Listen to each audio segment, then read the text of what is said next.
Rowing is an awesome exercise, but most people screw it up.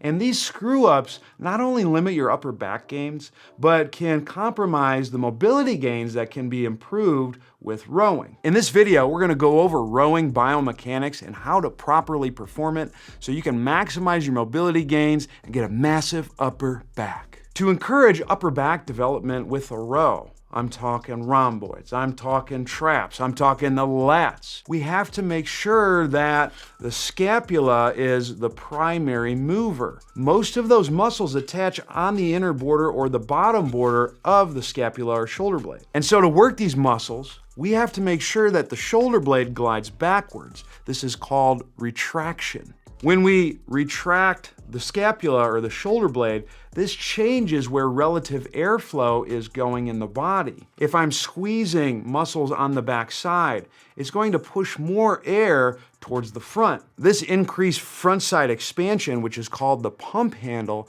is associated with improvements in range of motion and internal rotation. And because of the nature of the row, you'll also see improvements in humeral or shoulder extension. But there's one massive issue that happens when people row, is instead of performing the movement at the shoulder blade, most of the action occurs at the humerus with humeral extension.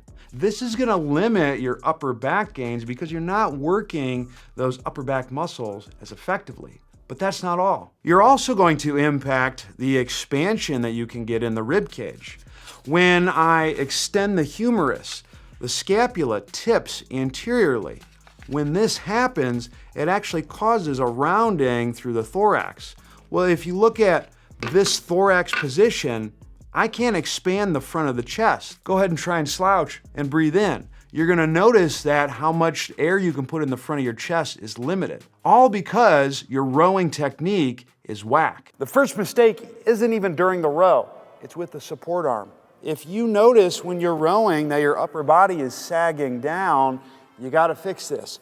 Keys with the support arm is making sure that the whole hand is flat. You're looking about a foot ahead. Silent in through the nose. Exhale, get a nice long reach. Just don't force it and end up crunch. The second issue, and yes, I changed clothes, is rowing way too far. If you row with your elbow way behind you, the torso can round forward, and then the humerus, or the arm bone, glides more forward. This limits the amount that the upper back is going to work, puts more work on the back of the shoulder, and can sometimes strain the front of the shoulder. It doesn't allow that normal gliding that we should see of the shoulder blade around the rib cage. What you want to focus on instead when you're doing the row is to make sure that your arm is in line with your side, and then the top of the shoulder comes back.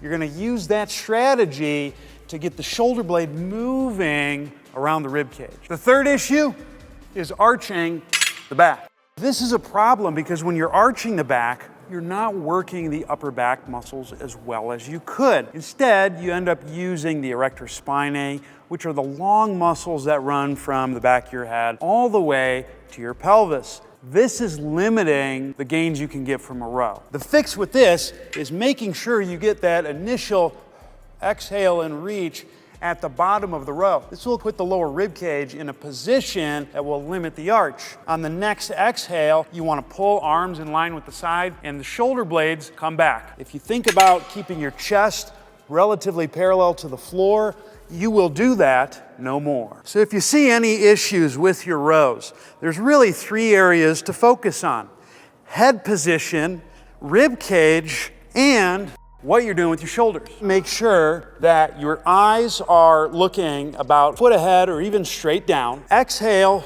and reach at the start, whether it's with a bench support or you're doing other types of rows. And then from here, it's arm in line with the side, top of the shoulder comes back. And if you take care of those issues, your rows will be way less sus. But you might not be able to say the same thing about your hinge or your deadlift. If you're having trouble with that movement, I would check out this video right here. I go into 3 simple fixes that can take your deadlift to the next level.